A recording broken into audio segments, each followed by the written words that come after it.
Rose Bélin, bon, bonjour et très bonne fête de mer. C'est un plaisir de t'avoir aujourd'hui. Et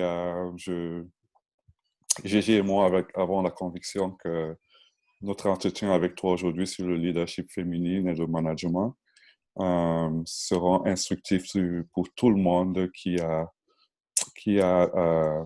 la passion ou l'ambition de devenir quelqu'un ou quelqu'une de meilleur. So, Rose, sans plus tarder, je vais te faire, je vais te montrer une photo Alors là, alors là, et j'aimerais que tu la regardes. Et au-delà du fait que tous les participants dans cette image, euh, toutes les personnes dans cette image sont des entraîneurs, qu'est-ce que tu vois?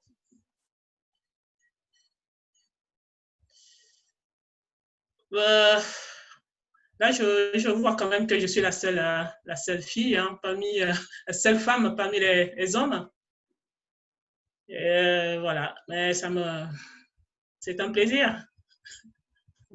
Hmm, hmm. Donc, c'est un plaisir et puis ça me fait pas, c'est une habitude. Pour moi, c'est normal en fait. OK. Mais pour nous qui t'avons côtoyé, pour nous qui t'avons connu, comme tu l'as dit, c'est vraiment pas une surprise. On t'a souvent vu au pays, euh, sur les terrains, et tu étais la passeuse favorite, des favoris des garçons. Et tu as aussi été la première fille qui a fait de la passe en suspension pendant toute un match. Mais dis-moi, à quoi attribues-tu cet état d'esprit? Mais déjà, je vais commencer par mon état d'esprit déjà qui vient du fait de ma famille, hein. Ça vient déjà, c'est déjà dès la naissance parce que je suis née dans une famille quand même de 8 personnes, hein, 8 enfants, et parmi les 8, les 6 premiers étaient des mecs, quoi. OK. Donc, ça veut dire que j'ai vécu avec les garçons, en gros. Donc, il fallait que je suive ces mecs dans tout ce qu'ils faisaient. Donc, ce qui fait que ça m'a donné déjà dès le bas âge une certaine façon de faire, un peu masculine, hein, sachant que mes gants, ils me tiraient partout. J'étais un peu la dernière, l'avant-dernière, ce qui fait que physiquement, j'étais déjà prête. Donc, m'entraîner avec les garçons, pour moi, c'était normal, c'était naturel parce que ça venait déjà de la famille. Donc, tu as une très bonne formation alors. Voilà, une formation militaire, je peux dire. Tu sais, j'étais tellement. Ça n'a pas été facile parce qu'il fallait que je m'impose. Tu sais, je vais juste vous raconter un petit, on avait souvent à la maison des petits tournois. Des tournois, et moi, étant donné que j'étais la seule fille parmi les garçons, donc il pouvait arriver que je perde même mon repas, quoi, parce que les tournois, si tu perdais le tournoi derrière, tu n'avais pas mangé. Donc, il fallait que je sauve ma peau, moi. Donc, je ne me laissais pas faire. Et si je faisais perdre aussi mon frère, l'un de mes frères dans une équipe, j'étais la risée. Donc, il fallait que je me batte. Et je crois que ça vient déjà de là, quoi. Déjà, dès le bas âge. Ah, Rose, merci pour cette histoire. Pour cette histoire. Mais comment tu penses que cet état d'esprit t'a influencé dans ton cours en tant qu'entraîneur, en tant que joueuse, autant pour moi?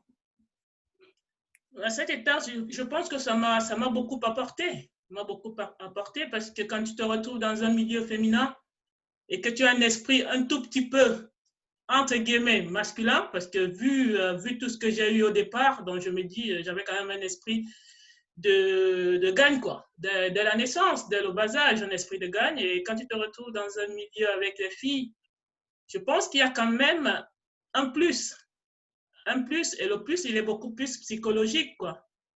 Dans la mesure où tu es habitué à la difficulté, tu es habitué au surpassement, à te dépasser. Et je pense que ça m'a beaucoup aidé dans toute mon évolution et dans tout ce que j'ai eu à faire. Est-ce qu'il y a des aspects négatifs de cet état d'esprit? Les aspects négatifs, je dirais plutôt positif. Négatif, non, je pense pas. Négatif, c'est peut-être beaucoup plus les incompréhensions. Je OK. parlerai plutôt d'incompréhension que de OK. négatif. Ben, est-ce que tu peux nous en parler? Tu as une ou deux anecdotes, mais si c'est pas grave si tu ne les as pas.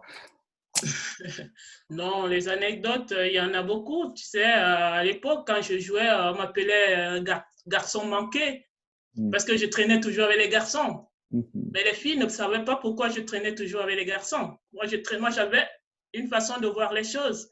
Traîner avec les garçons, c'est essayer de me mettre à leur niveau, c'est essayer de bosser comme eux et pour être meilleur avec les filles.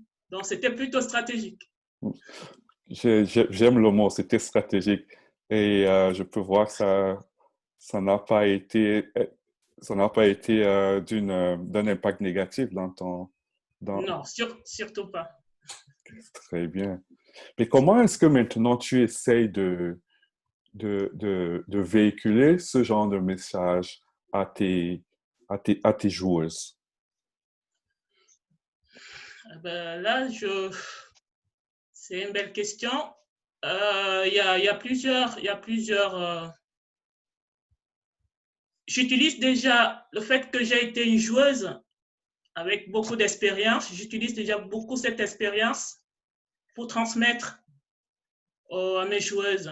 Et de surcroît, j'ai été aussi en même temps entraîneur-joueuse. Donc, ce qui fait que je jouais avec les mêmes joueuses en tant qu'entraîneur. Mm. Et souvent, la transmission n'est toujours pas verbale. Toujours. La transmission est aussi visuelle. Mhm.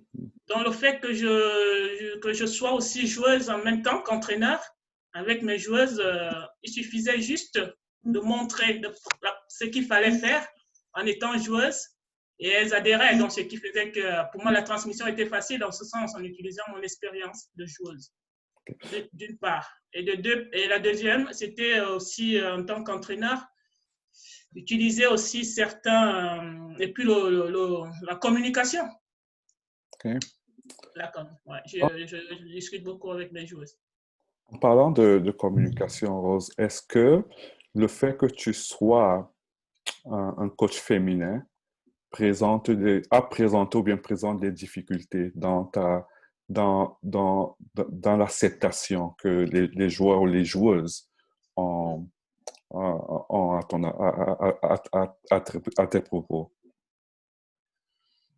Non, non, surtout pas. Moi, je parle. Pour moi, être entraîneur, être fille et entraîner les filles, pour moi, c'est pas un désavantage. Pour moi, c'est plutôt un avantage. C'est plutôt un avantage parce que tu maîtrises mieux la jante féminine du moment où toi-même tu es déjà féminin. Mais après, maintenant, c'est comment tu essaies de t'imposer, d'imposer ta personnalité face à ton groupe, quoi. Moi, non, pour moi, il faut être charismatique. C'est pas parce que tu es une femme que tu vas pas t'imposer devant les autres filles. Au contraire, c'est ta façon de faire qui va à ce que tout le monde s'aligne, quoi. Écoute, Rose, je vais passer le micro ou bien l'ordinateur ou l'espace à Gégé qui va continuer avec les questions qu'il a préparées pour toi. D'accord. Merci de me passer la parole. C'est un privilège hein, de vous retrouver tous ici, et Rose en particulier, parce que moi, j'ai pris plaisir à jouer avec Rose. Et comme elle disait elle-même, c'est parce que je l'identifiais à ce que nous, on faisait hein, au quartier Tinga où on jouait. Je préférais jouer avec Rose à cause de la qualité de ses passes que mes potes, j'ai envie de dire, de genre, n'arrivaient pas à suivre. Je le disais comme ça et généralement, comme on aimait gagner, je préférais jouer avec Rose pour gagner. Mais c'est un grand plaisir de te retrouver. Mais je voudrais, si tu veux bien, qu'on parle de coach Rose Bélin. Je sais qu'aujourd'hui, tu es entraîneur jeune de l'équipe nationale du Cameroun, une grosse fierté. Et je voudrais que tu me dises comment toi, tu gères ton équipe. On a discuté il y a quelque temps, tu me disais que toi, tu as des domaines sur lesquels tu t'appuies dans la gestion de tes équipes. Est-ce que tu veux bien nous en parler, s'il te plaît? Ouais. Ben, déjà, au niveau de gestion d'équipe, il y a 5 paliers qu'il faut savoir. Il y a le social, premier palier, et moi, j'essaie de les classer en fonction de mes priorités à moi, dans la façon dont je travaille. Donc, il y a le palier social, pour moi, qui est très important. Il y a le mental. Et en troisième, je partirai plutôt sur la technique. Quatrième, le physique. Et après, je terminerai par la tactique. Je m'explique. J'ai dit, moi, je travaille beaucoup sur les 2 premiers sont très importants pour moi. Le social. Le secteur social, le palier social est très important dans la mesure où il faut passer, il faut faire attention à l'humain, pour moi. Il faut prendre en compte l'humain. Moi, je travaille beaucoup comme ça, avec l'humain, la relation avec la personne, avec la joueuse, les échanges, parce que je pars du principe que du moment où vous avez le même discours, le même projet, que vous allez dans le même sens, le reste, ce sera plus facile après à gérer. Et puis le mental, il est très important dans tout ce que nous faisons. Dans le sport encore pire, c'est quelque chose de très, très, très important. Aujourd'hui, beaucoup d'équipes oublient. Ils ne pensent pas à ce palier-là. Et pourtant, c'est un palier qui est vraiment primordial dans l'entraînement. Par contre, il y a entre le physique et la technique, pour moi, il y a un peu, il y a un grand... Ça se chevauche, quoi. Parce que la technique, du moment où on parle de haut niveau, la joueuse elle a déjà une technique. Là, on est sur du haut niveau. Si je parle du haut niveau, la technique y est déjà. À un certain niveau, la joueuse a déjà une technique. Par contre, la différence se fera sur le physique. Sur le physique, parce que si vous êtes à égalité avec une équipe au niveau technique, la différence se fera sur celle qui sera plus physique. Et c'est là où, pour moi, le physique est très important. Moi, je resterai vraiment sur ces 3 premiers qui sont très, très importants pour moi, dans ma façon de travailler, dans ma façon de fonctionner. Je te remercie pour ces détails. Alors, je retiens, tu dis sphère sociale, tu traites l'humain, c'est tout rose, hein, j'ai envie de dire. C'est tout toi, ça. Tu traites l'humain, tu penses au mental, puis technique, physique et tactique. J'aimerais que tu me dises, parce que enfin, je sais, pour communiquer souvent avec toi, que tu as une approche pour laquelle on est de très, très bons amis. J'ai souvent trouvé ta communication bienveillante, mais ça, c'est peut-être avec GG ou avec, parce qu'on est proches. Mais comment tu procèdes dans ta communication, dans tes échanges, peut-être dans tes feedbacks avec tes joueuses? Je ne sais pas. Est-ce que tu veux bien nous en parler? Moi, quand c'est complexe. Quand je dis complexe, c'est-à-dire j'utilise plusieurs façons, plusieurs manières. Déjà, je me place en tant qu'entraîneur. Je peux avoir la facette d'entraîneur, je peux avoir la facette de grande sœur, je peux avoir une facette de maman. Donc, ce qui fait qu'en fonction de la joueuse que j'ai en face de moi, j'essaye de me positionner, soit en mère, soit en entraîneur, soit en grande sœur. Mais Le plus important étant d'arriver vraiment à joindre le bout, quoi, à savoir où je vais et ce que je veux vraiment atteindre comme objectif grâce à cette joueuse. Si je t'ai bien suivi, donc tu es dans une démarche d'adaptabilité. Et en quoi tu penses qu'une communication, si tu me passes l'expression, le mode tata, le mode maman, le mode, ces différentes casquettes qui font toute ta personnalité, en quoi tu penses que ça a un impact sur le mental d'une joueuse ou d'un joueur? Parce que Ça, d'une autre façon aussi, il peut avoir un mode. Nous, on a appris à jouer au volleyball, Dengo et moi, et Arthur, ce vieux frère, de façon un peu plus dure. Et est-ce que tu penses que cette alternative sur le mode que tu présentes a un impact sur le mental? Qu'est-ce que tu en penses? pour moi, c'est très important. C'est très important dans la mesure où quand la joueuse ou le joueur a confiance en toi, le joueur est prêt à se surpasser. Le joueur est prêt à faire le maximum pour toi, pour te rendre aussi ce que tu lui apportes. Parce que je pense que le mental, pour moi, c'est une question de confiance en soi. Si tu as confiance en toi, parce que l'entraîneur te fait confiance et que la relation avec le joueur est magnifique, honnêtement, ça galvanise le joueur et ça galvanise et les résultats ne peuvent être que positifs. Moi, je pars de ce principe. Pour moi, le mental est très, très important. La relation avec mes joueuses sont très importants et je mets beaucoup d'accent là-dessus parce que si tu te loupes là, tu loupes beaucoup de choses derrière. Donc, c'est comme ça que j'essaie de travailler avec mes joueuses, beaucoup plus dans la communication, dans, dans la, comment je peux dire ça, dans l'égalité, parce qu'il faut que toutes mes joueuses soient pareilles. C'est-à-dire, il ne faut pas avoir d'inégalité dans un groupe, quoi. Il faut être vraiment correct, il faut être sérieux, et que ce soit avec une telle, que tu sois leader ou pas, tout le monde passe pareil. Après, la gestion, après, est différente. Après, mais sinon, tous, la ligne de conduite doit être pareille pour tout le monde.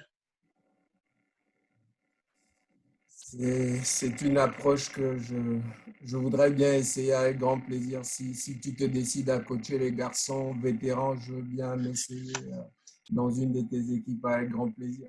Si j'arriverais à m'arrimer à tes saints principes et aux valeurs que tu prônes avec lesquelles je suis en totale phase. En tout cas, je te remercie pour ce partage de ta gestion d'équipe et surtout des valeurs, des méthodes, des alternatives que tu utilises. Je pense que, vu les résultats qu'elles produisent, je comprends mieux pourquoi certains t'appellent le coach Tata. Je vois beaucoup plus clair dans l'expression le coach Tata. Je te remercie en tout cas. Je vais redonner le, la parole au master de cérémonie. Mais je reviens, GG, sur ce que tu as dit. S'il faudrait que je t'entraîne, c'est sûr que je n'adapterai pas les mêmes méthodes parce qu'au niveau de la communication, ce sera peut-être pas différent parce que ce sera différent. Parce que les garçons et les filles, l'approche n'est pas la même. Une fille doit être… Je veux bien que tu développes ça, l'approche masculine et féminine. Comment tu vois les choses? Pardon, Dingo, je la reprends encore involontairement, mais Pas tu trop. vois, j'ai sous la main, je veux bien encore que nous en profitions. Quelle différence tu fais dans la communication, dans l'approche des genres? Tu sais, le sport féminin, c'est différent. L'approche au féminin est différente de l'approche masculine. Tout simplement parce qu'avec une fille, avec les femmes, il y a une autre façon de faire. Il faut plutôt jouer sur comment je vais dire, les filles sont très sensibles. Il faut aussi penser à cette sensibilité. Il faut adapter ton discours. Le discours n'est pas, comme on a dit tout à l'heure, l'adaptabilité. Il faut toujours s'adapter face au sujet que tu as en face. Les filles, c'est différent. Par contre, un mec ou un joueur, c'est le direct, quoi. Il faut aller directement au but. Et pourtant, les filles, il faut trouver les moyens, il faut trouver les mots qui vont avec, il faut trouver les astuces pour qu'elles soient en confiance. Et ça prend plus de temps. Il faut être très psychologue. Avec les filles, c'est plutôt la psychologie. Et non pas, il y a un entraîneur qui m'avait dit ça, et puis je confirme, l'entraînement chez les filles, c'est plutôt la psychologie que l'entraînement. C'est-à-dire, plus tu arrives à prendre psychologiquement la joueuse, tu es sûr que tu auras le résultat. Par contre, chez le garçon, il faut que tu lui dises des choses claires. Il faut même que tu rentres dedans. Et derrière, il va te montrer qu'il est fort. Et c'est ça la différence pour moi. C'est peut-être ça qui fait ton charme, parce que tu nous dis que tu as finalement un cursus de garçon. Tu as un cursus de garçon, donc logiquement, tu devrais rentrer dans les genres, mais tu as su faire un savant mélange de l'approche psychologique et la psychologie de l'approche pour une dynamique. Moi, ça me va les challenges, mais je pense que c'est vraiment important d'adapter. Je te remercie, Dingo, de m'avoir Écoute, donné. c'est un plaisir, Rose, surtout sur ce dernier élément, de savoir que tu, euh, tu peux naviguer dans les deux sphères. Et ça me ramène encore sur le domaine de ton leadership. Euh, euh, on sait que les grands leaders ont une certaine générosité d'esprit euh, qui se manifeste souvent par des actions de bienfaisance. Et ayant écouté des personnes, on s'est rendu compte que Rose a œuvré beaucoup à l'arrivée de ses compatriotes, filles comme garçons, dans la sphère du volleyball française. Et nous tous, on sait que ce mouvement-là du pays vers l'Hexagone est une source euh, de développement économique, social, intellectuel. Je me demande pourquoi Rose le fait. Ouais, bonne question. Moi-même, je me pose souvent la même question. Pourquoi je le fais?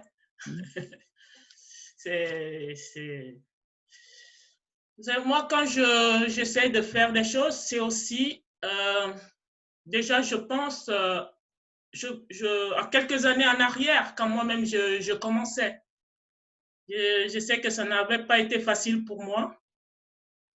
Et j'y suis arrivée parce que je pense que, quoi qu'il arrive aujourd'hui, je peux être fière de ce que j'ai fait, du parcours, parce que ça n'a pas été facile. Donc, je me représente aussi, quand je les vois, je vois la jeune génération, je me dis, moi, j'ai galéré, entre guillemets, quand on dit galérer, voilà, j'ai souffert, je n'ai pas eu la chance d'avoir quelqu'un qui m'ait proposé des opportunités. Donc là, je vois les générations, je vois du potentiel et je me dis, il y a du potentiel, qu'est-ce qu'il faut en faire? Il ne faut pas les lâcher, il ne faut pas les laisser comme ça. Donc, moi, je pars déjà du fait que le volleyball m'a donné. Et il faut que je donne, il faut que je transmette. Et pour moi, c'est la meilleure façon de transmettre à ce que le volley m'a donné. Rose, si tu me permets, pourquoi c'est important de redonner? C'est important de redonner parce que moi, j'ai eu. C'est comme un partage dans une famille ou bien dans un monde. Quand tu as des choses, il faut partager avec les autres. Donc, le principe de partage, pour moi, ça fait partie de la vie. Et maintenant, partager, il ne faut pas seulement partager des bonbons. Quand tu as de l'argent, il faut partager tout. Et moi, j'ai eu cette opportunité, cette possibilité de faire venir ces jeunes à potentiel surtout. Et aussi, j'ai aussi une pensée pour la suite. quand tu parles de potentiel, tu parles d'équipe, tu vois la sélection, tu vois l'équipe nationale, tu vois, voilà, tu vois les retours, tu vois beaucoup, tu vois plutôt la sélection. Mhm. Donc, moi, je n'ai pas réfléchi qu'à la France, j'ai réfléchi à la sélection, je réfléchis à une évolution, à une progression dans la formation. Parce que la formation en Afrique, au Cameroun en particulier, vous savez tous, hein, donc il s'arrête à un certain niveau. Il faut bien que l'enfant aille apprendre. Et pour moi, l'apprentissage, le meilleur apprentissage, c'est à l'extérieur, hein, c'est pas en Afrique. On découvre alors par là Rose, la visionnaire dans ses actions. Oui, si on peut dire, si on peut dire, moi je vois plutôt, je vois loin, je vois pas mon nombril là, je vois très loin. Donc quand je vois une joueuse, je ne pense pas ce qu'elle sait faire, je ne pense pas qu'elle sait faire une manchette, une touche, une attaque. Je pense qu'elle peut faire mieux que ce qu'elle sait faire aujourd'hui. Et comment lui proposer des choses meilleures? C'est en lui proposant des opportunités à l'extérieur pour une meilleure formation. Et derrière, qui en bénéficiera? Ce sera le Cameroun, ce sera la fédération. Et moi, j'en serais fier parce que j'ai quand même participé, j'ai contribué. Ouais. Mais Rose, en t'écoutant, je vois que tu as établi une certaine crédibilité dans ton environnement parce que je sous-entends que aller parler à tes dirigeants, aller leur dire que tu as un potentiel que tu voulais recruter ou bien aider et eux prenant la charge de t'écouter et puis de rendre ça possible, ça veut dire que tu as développé une certaine crédibilité. Parle-nous un peu de ça. Pourquoi Euh, c'est... Honnêtement, oui, je confirme. Je suis crédible. Je suis crédible parce que c'est les gens qui font confiance. La confiance, en fait, ça se mérite. Donc, je pense que quand on te fait confiance, il faut que derrière, tu gagnes cette confiance aussi. Tu la gardes. Donc, moi, cette crédibilité, oui, je pense que je l'ai gagnée. Dans beaucoup de clubs ici en France, peut-être que je n'entraîne pas en pro, mais je sais que je suis en contact avec beaucoup de clubs et qui me font vraiment confiance. Et vraiment confiance, pas seulement avec les images, hein, confiance juste verbale. Parce qu'au début, ça s'est très bien passé. Et quand ça se passe bien, derrière, tu as le champ libre après, tu gères après. Donc, d'où faire attention quand l'on vous fait confiance. Mais OK. Rose, si je peux me permettre d'intervenir, y a quand même quelque chose qui est essentiel, c'est-à-dire que par rapport aux joueuses que tu as fait venir, pour lesquelles il y a eu une intégration qui a été très importante et il y a surtout des résultats. C'est pour ça que tu as une crédibilité et un réseau qui va bien au-delà de notre petit territoire, mais qui est sur l'ensemble du territoire français et même certainement à l'étranger, parce que les joueuses pour lesquelles, comme tu disais tout à l'heure, il y avait un potentiel que tu sentais, tu avais confiance en ces jeunes joueuses-là parce que tu avais bien repéré qu'elles étaient capables de progresser et d'apporter là où elles sont aujourd'hui. Enfin bon, Christelle, Stéphanie et pas mal d'autres que j'ai eu le plaisir de côtoyer aussi. Et c'est ça qui a fait ta crédibilité. Ouais, ouais, je rejoins Jacques là-dessus. Quand je parlais de confiance, c'est qu'ils m'ont fait confiance et derrière, ils ont été satisfaits. Satisfaits par le niveau des joueuses que je leur proposais. Et, euh, et du moment où on te fait confiance une fois, on va te faire confiance une deuxième fois parce qu'ils ont été satisfaits. Ils vont te faire une confiance. Après, ce sera une confiance aveugle. Il suffit que tu leur proposes, même s'ils ne sont pas dans la demande, il suffit que tu leur proposes, ils se rappellent de celle qu'ils avaient eue il y a un an ou bien qui est toujours là. Ils vont te dire, allez, vas-y, propose-la nous. Donc, ils ne regardent même plus les vidéos. Au jour d'aujourd'hui, je ne travaille pas avec les vidéos avec les entraîneurs. Non, je travaille juste avec téléphone. J'appelle, je dis, j'ai un élément, d'accord, allez, on fait comment? Contrat et tout, on négocie après. Donc maintenant, c'est vraiment, c'est une confiance qui s'est installée, quoi. Rose, on peut aussi dire que c'est une grosse prise de risque de ta part parce que quand tu traites avec des personnes, au préalable, tu ne sais pas ce qui est dans la tête de l'inconnu. Comment est-ce que tu gères cet élément risque dans... Ah oui, c'est sûr il y a toujours un risque hein, dans tout ce que, dans la vie. Hein. Pour avancer, il faut prendre des risques. Mais par contre, il faut les mesurer. Il ne faut pas prendre non plus les risques bêtement. Moi, quand je dis que j'ai un élément qui est prêt, ça veut dire que j'ai pris du temps. Okay. J'ai pris du temps, j'ai suivi la joueuse pendant 2 ou 3 ans parce que je les vois dès qu'elles ont un certain niveau. Je discute avec les entraîneurs concernés au Cameroun et je leur dis, tu fais un travail spécifique avec telle joueuse. Dans 2 ans, il faudra qu'elle soit opérationnelle. Et entre-temps, je suis le travail, je suis l'évolution de la joueuse.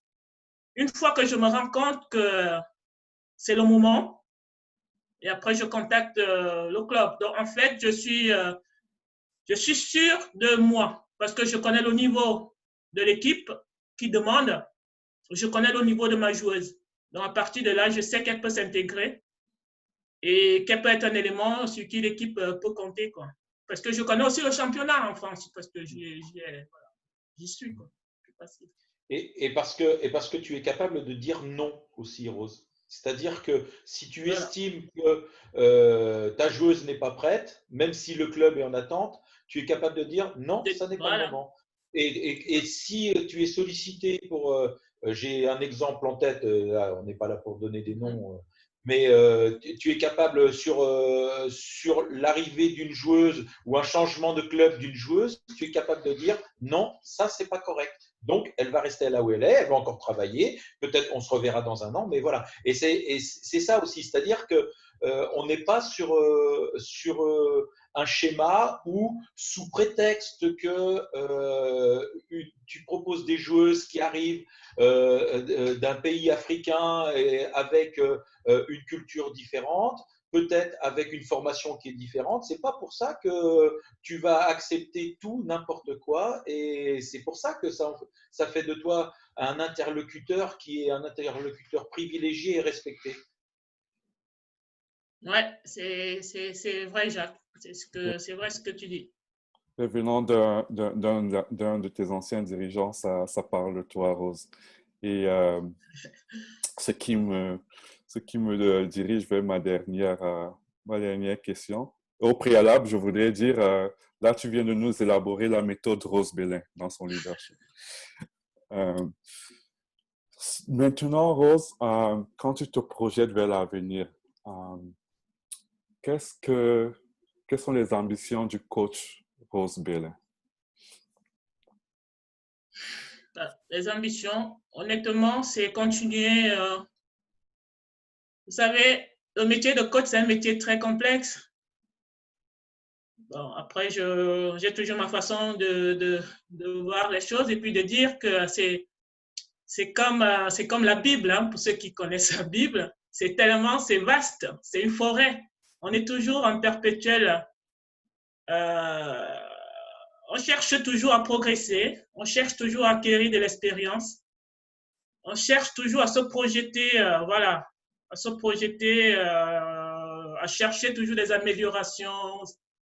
Donc, moi, dans ma tête, je me projette toujours, je cherche toujours à progresser. Et concrètement, qu'est-ce que ce progrès, qu'est-ce que cette progression-là signifie? C'est entraîneur de l'équipe de France A féminine? C'est être président de club après ta carrière d'entraîneur? Non, je me projette plutôt dans l'amélioration de mes acquis. Okay. Dans l'amélioration de mes acquis, dans la mesure où si tu t'améliores, si tu es meilleur, tu seras aussi meilleur dans l'entraînement et peut-être que tu postuleras aussi pour un autre poste encore meilleur que ce que je suis aujourd'hui. On voit la prudente dans la stratégie. Keep bien là et puis pour aller chercher ce qui est grand. Toujours. Ben, écoute, Rose, on est arrivé à la fin de la partie euh, échange avec toi. Maintenant, je vais ouvrir la conversation à tous nos participants. Et comme je disais, notre invité aujourd'hui, c'est Rose. Vous avez écouté les échanges. S'il y a des choses que vous voulez ajouter, s'il y a des commentaires que vous voulez proposer, s'il y a des désaccords que vous voulez amener, n'hésitez pas. Ce que l'on va faire, c'est je vais aller dans l'ordre visuel que j'ai devant mon écran. À ma gauche, en haut, j'ai Jacques. Je sais que Jacques a intervenu pour apporter certaines clarifications. Mais je pense aussi qu'il connaît Rose d'un angle que nous, on ne connaît pas. Mais Jacques, s'il y a des choses à ajouter, à améliorer ou à construire, n'hésite pas. Oh ben, à améliorer, je ne sais pas, à ajouter. Il faut savoir que, je disais, avant que tout le monde arrive et qu'on n'était que tous les deux, Emmanuel, que Rose, c'est une longue histoire d'amitié et que c'est vrai qu'on a une relation très particulière. J'étais son président pendant longtemps, on est toujours dans le même club. J'avais un statut particulier, c'est-à-dire j'avais un statut de président adjoint de Rose. Donc, ce qui est très compliqué, y a beaucoup de gens qui disent, oh là là, c'est toujours le rêve d'un président de s'asseoir sur le banc à côté de l'entraîneur. Parce que on pense que dans son pouvoir de président, il va pouvoir dire à son entraîneur, faut que tu fasses ci, faut que tu fasses ça, faut que tu prennes telle joueuse, que tu mettes celle-là, que tu remplaces celle-là, etc. Et donc, ça fait des relations très, très particulières pour les autres. Et pour nous, ça n'a. Rose dira ce qu'elle en pense, mais moi, ça ne m'a jamais posé de problème parce que Rose a tout de suite, dès qu'elle est arrivée, c'était très pro ce qu'elle a fait. Elle a tout de suite compris comment on fonctionnait et elle parlait tout à l'heure d'un mot qui était très important, c'est la confiance. Et cette confiance, elle a réussi à s'installer très, très rapidement et aujourd'hui, je crois qu'elle existe encore et ce qui fait que on est toujours en train de travailler ensemble. Même si je suis plus président du club, on arrive à se contacter pour se dire tiens, qu'est-ce que tu en penses? Tiens, est-ce que je peux te donner un coup de main pour faire ça? Et ça, c'est un grand bonheur parce que souvent, on a eu seulement besoin de se regarder et pas forcément de se dire les choses. Ça suffisait.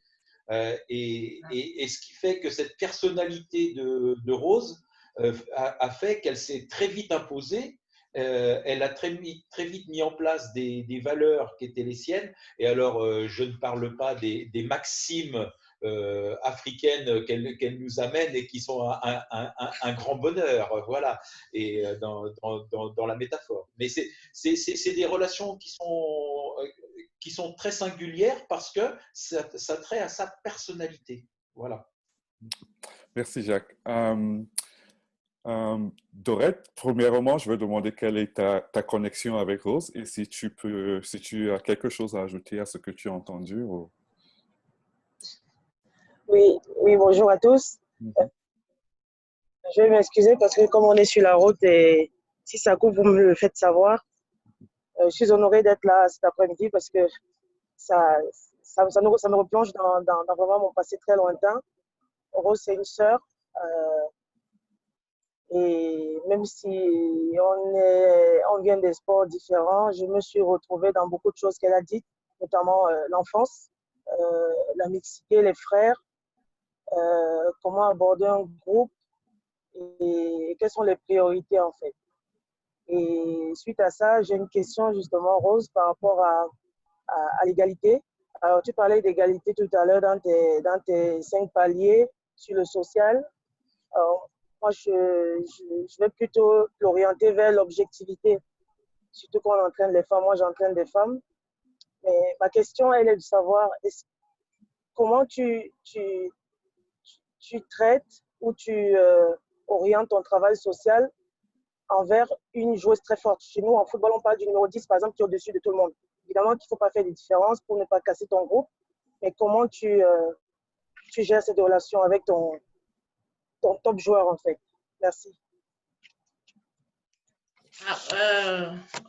Là, on parle maintenant, là, on est dans le leader, dans les leaders, le leader d'un groupe, dans un groupe.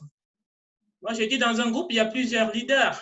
Donc, ton meilleur joueur, lui, il est sûrement, ou bien ta meilleure joueuse, c'est un leader dans le jeu.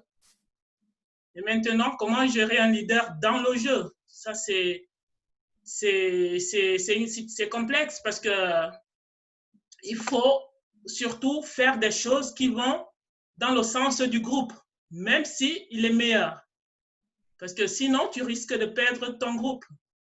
Donc, par rapport à un joueur qui est meilleur que les autres, c'est beaucoup plus un travail d'échange perpétuel, d'échange avec le concerné et l'échange peut être collectif comme il peut être individuel, l'entraîneur et le joueur, mais toujours en regardant l'objectif, quoi. Je sais que c'est pas évident, mais dans toutes les équipes, il y a toujours un joueur qui est meilleur que les autres, parce que celui-là, c'est le leader dans le jeu. Après, il y a les leaders de vestiaire et il y a aussi les leaders naturels. Donc, moi, je dis, c'est juste la gestion des égos que l'entraîneur doit gérer. Beaucoup de communication, Dorette, c'est beaucoup de communication. En tout cas, merci. Je voulais te féliciter pour ton parcours que je trouve très admiratif. Et nous, du côté du football, on espère suivre la voie du volley, qui est sur le plan gestion, fédération et collective individuelle. Déjà, toi, coach, qu'on espère la suivre. En tout cas, félicitations et merci de m'avoir invité. Merci, Dorette. Je remercie aussi toi aussi, hein, parce que Dorette, elle ne s'est pas présentée. C'est l'entraîneur d'une équipe féminine de football à Paris. Enchanté. Arthur Miafort, depuis la Caroline. Depuis la Virginie. Je m'excuse. Ouais, sont proches en fait. Déjà, bonjour à tout le monde. Je prends le train en marche et c'est un plaisir, comme d'habitude. Emmanuel et moi, nous avons souvent travaillé avec d'autres entraîneurs. Et c'est tout un gros plaisir que je retrouve beaucoup de personnes que j'ai rencontrées dans mon parcours sportif. Et j'ai juste un commentaire. Déjà, merci Rose pour le parcours que tu as eu au niveau du sport en tant que pratiquante et aujourd'hui entraîneur, manager et j'en passe. Et surtout pour la continuité du volleyball féminin sur lequel tu t'es projeté en donnant toutes ces opportunités à ces jeunes joueuses. Ouais. Donc voilà, et comme disait Jacques tout à l'heure, de toutes les façons, il faut beaucoup de professionnalisme pour pouvoir faire ce que tu es en train de faire. Et j'espère qu'un jour, on se rencontrera et que tu me donneras quelques tips.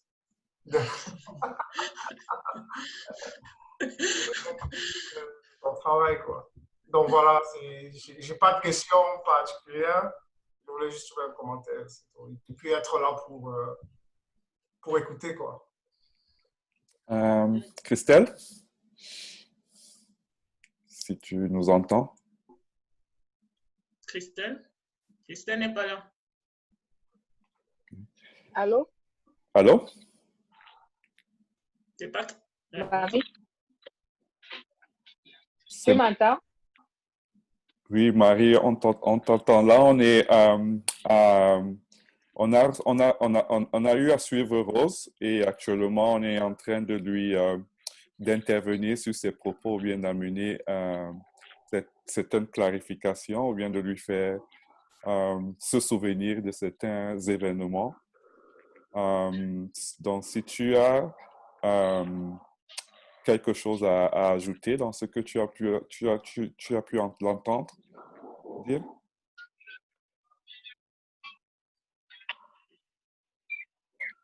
La parole à Alain. Alain, si tu as quelque chose à ajouter ou bien une intervention à faire, une question à poser, je te donne l'espace.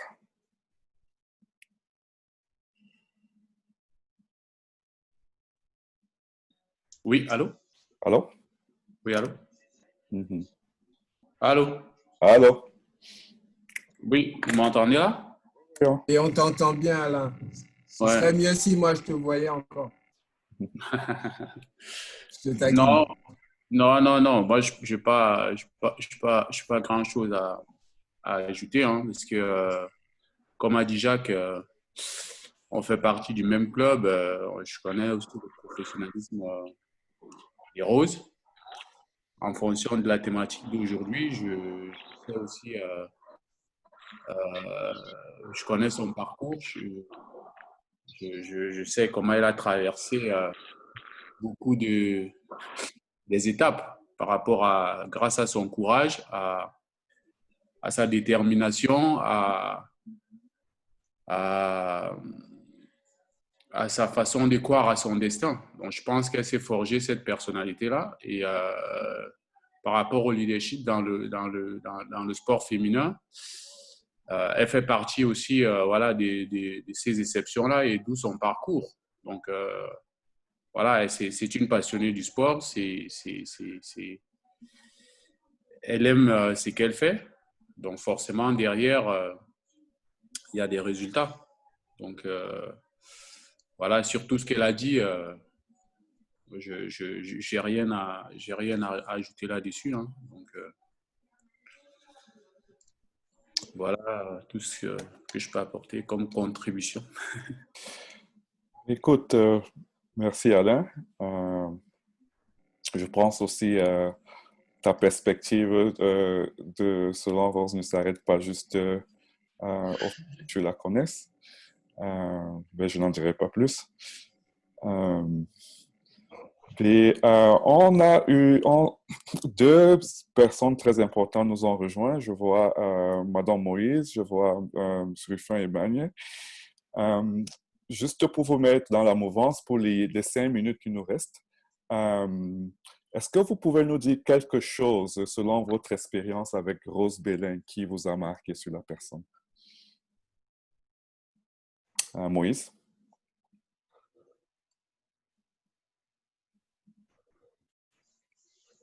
Moïse, on ne t'entend pas. Bon, je vais passer à Ruffin.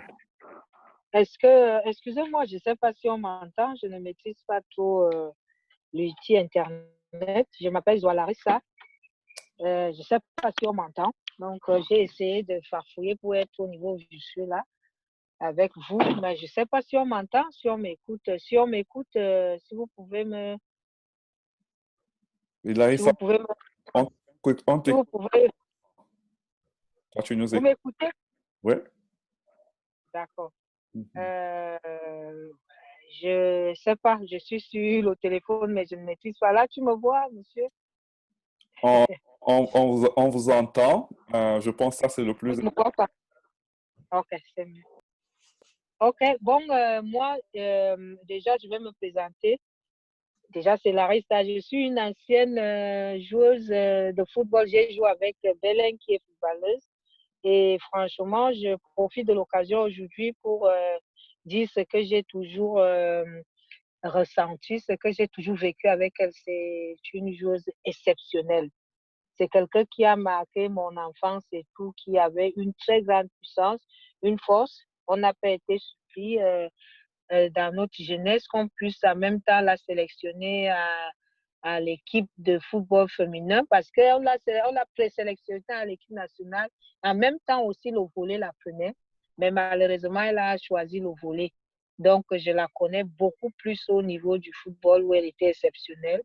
Et j'ai vraiment aussi suivi son parcours ici. Donc, en ce qui me concerne, je ne sais pas ce qui s'est dit avant. Je trouve que la place qu'elle a, elle la mérite vraiment. Et si nous pouvons encourager ce genre de femmes, ce genre de féminines qui nous galvanisent, et pour moi, c'est quelqu'un d'assez exceptionnel et qui m'a beaucoup marqué. Donc, c'est ce que je tenais à lui dire et de dire qu'elle puisse toujours être de l'avant. Donc, voilà. Merci beaucoup que vous puissiez de m'avoir invité à cette réunion. OK. Merci beaucoup, Merci. Larissa. Je pense que Rose est touchée de tes propos, à voir son sourire. Rufin, est-ce que tu as...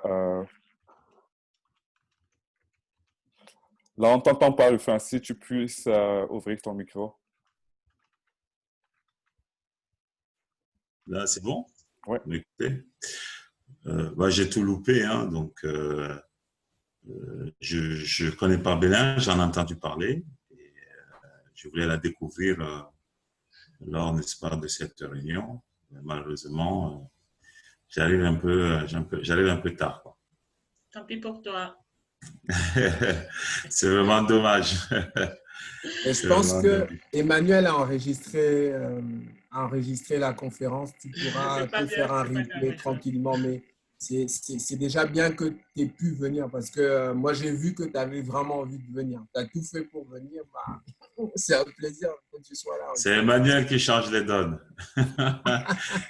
Moi, j'étais habitué au lien, j'ai cliqué, j'étais connecté. Donc, ça avait beaucoup de regrets. Tu vois, Emmanuel, hein, tu vois, hein, tu mets le lien, il clique. Là, tu as mis identification, code, c'est compliqué. Ta transparence et de ton honnêteté. Ben, écoutez, j'ai Techno Camon 11 qui sera notre dernière intervenante avant qu'on ne conclue officiellement. Si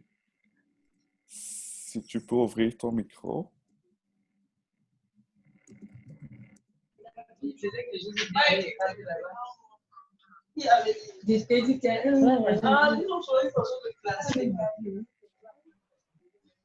Ben, je pense que dû au temps, on va clôturer. Et, ça a été un plaisir de te découvrir.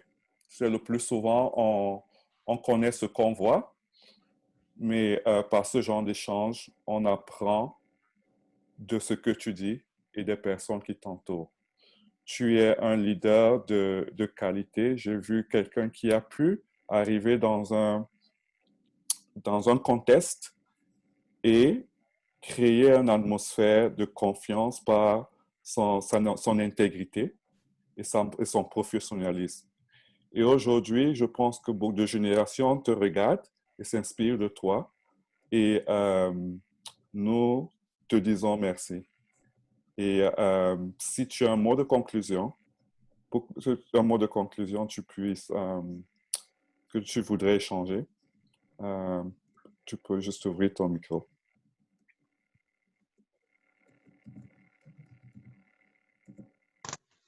Ouais. Non, mais pour conclure, je dirais merci. Hein, merci de l'invitation déjà. On n'a pas toujours la possibilité de faire ou de dire tout ce qu'on pense ou tout ce qu'on fait. Donc, je pense que cette invitation permet aussi à certaines personnes de voir qui est Rose, savoir qui est Rose. Et puis, je profite aussi pour dire merci à tout le monde qui m'a accompagné de loin, de près. Et sans oublier mes jeunes volleyeuses qui sont là et qui écoutent toujours sans que je n'utilise la force. Et qui vont continuer parce que sinon il y aura le fouet après. On pensera à l'ancien temps. Non, mais bon, je dis merci à tout le monde et puis encore des choses, quoi. de bonnes choses à venir. Ladies and gentlemen, Rose Bellin.